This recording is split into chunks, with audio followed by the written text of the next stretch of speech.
Today, what we're going to do is we're going to spend a little bit of time kind of refreshing ourselves on statistics. When we describe data, there are two sets of information we want to collect. We want to understand what are the central tendencies of that data. In other words, what does that data sort of cluster around? And then two, we also want to understand dispersion.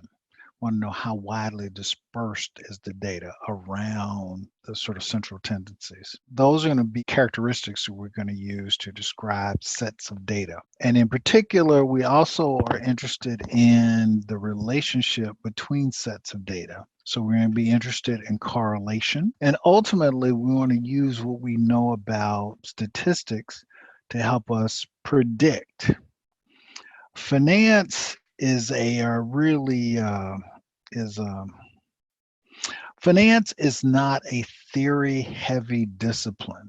Finance is a very pragmatic discipline, and it is a discipline where, quite frankly, people have come to the science of finance because they're interested in making money. We haven't been too doctrinaire in finance about developing a lot of theory.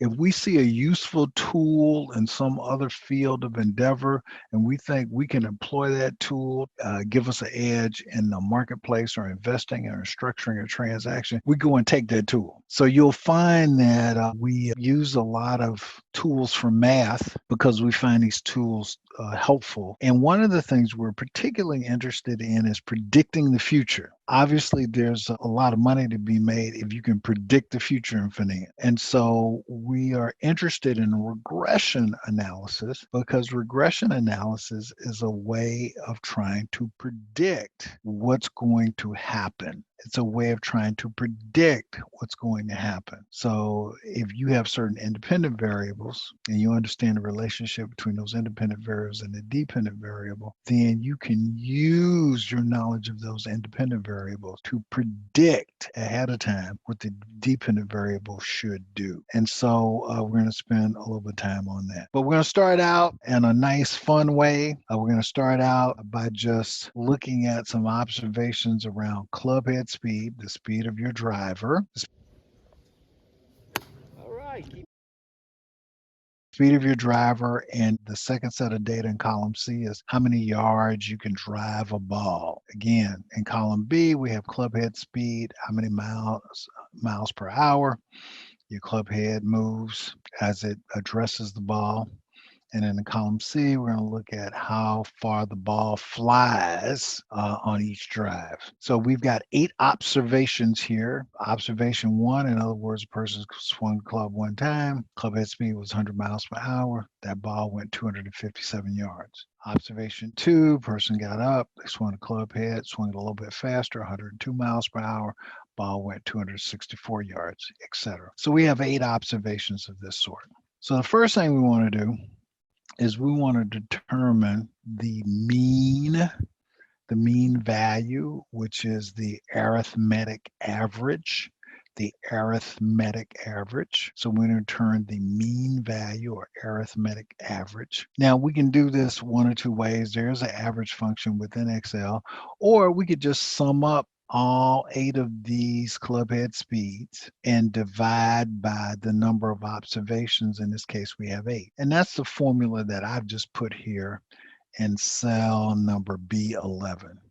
I've taken the sum of all of these clubhead speeds from B2 through B9, and then I have divided that by the number of observations here, A9, 8. So that gives us a average. The arithmetic average is our clubhead speed is 101.875 miles per hour, just shy of 102 miles per hour. And then we can do the same thing with respect to distance. We can figure what the arithmetic mean of the distance is. We add up those values to divide by the number of observations. In this case, on average, the ball flies 266.75 yards. So the arithmetic mean is one measure of central tendency. In other words, the data is clustered around that value. Another measure of central tendency is the median. The median. Now, the median is the value that separates the top half of the observation from the bottom half of the observations. And to get the median,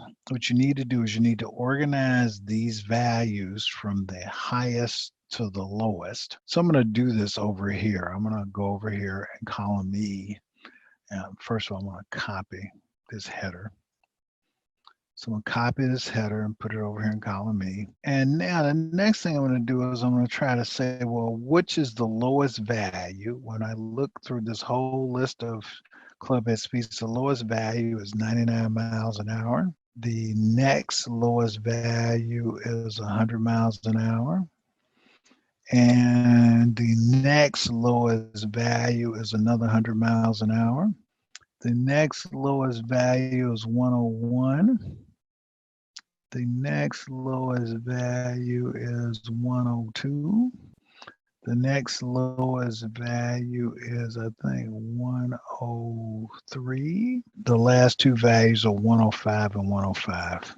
All right, so now that we have the club head speeds lined up from the slowest to the fastest, we can figure out what the median value is. Now, the median value is going to be the value that separates the top half of the data from the bottom half of the data. So we've got 1, 2, 3, 4 pieces of data, and we've got 1, 2, 3, 4 pieces of data on the top. So in between observation number 4 and observation number 5, we go from 101 to 102.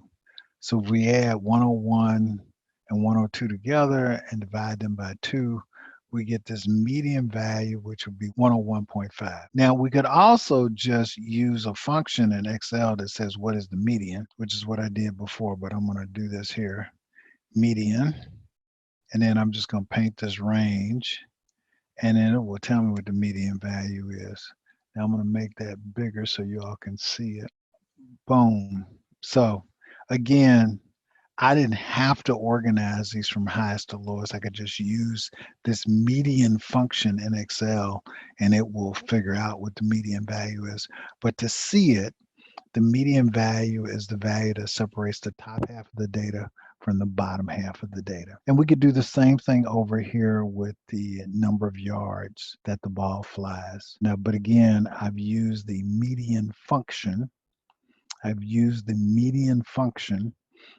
And the median function says that the distance that separates the top half of the data from the bottom half of the data. Why do we have many measures of central tendency? But why do we have both a median and a mean? We have a median and a mean because sometimes the median is a better measure of the typical data, and sometimes the mean is a better measure of the typical data. If you have values that skew heavily high or skew heavily low, then the median may be a better measure of your typical value than the mean.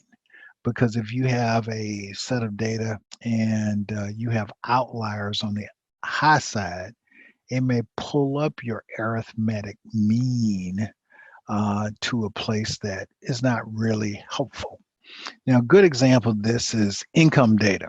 If you look at income data in the US, household income data, most economists, when we do research and we're trying to understand what happens with the typical household, we look at median household income, the income that separates the top half of the data from the bottom half of the data.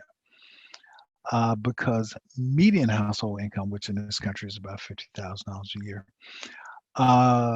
is informative to us about what the typical American family is dealing with. Average household data in America is really not that informative. Average household data in America, household income, is in excess of $200,000, which does not tell us a lot about what's going on with the typical American family. Doesn't. Now, why is the average household income in America so high? Because we have income data that's very skewed on the high side. So we have a lot of people on the high side of the income distribution make incredible amounts of money, and their very high salaries essentially pull the mean away from the median. So the mean is really not emblematic of what the typical American family is dealing with. So sometimes we want to use the mean, the arithmetic mean. Sometimes we want to use the median. Now, if we look at this data, we can see that the mean and the median are pretty close to each other. The mean and the median are pretty close to each other. Mean value for the club head speed is 101.875 miles per hour, and the median value is 101.5, so pretty close. And we see that mean value for distance the ball flies is a little higher than the median. It's the mean is a slightly higher than the median, but not by a whole lot. 1.75 yards more than the 265 yards that the median is. So not a whole lot. When we describe data, we want to understand what are the central tendencies of that data. In other words, what does that data sort of cluster around? And then two, we also want to understand dispersion. Want to know how widely dispersed is the data around the sort of central tendencies.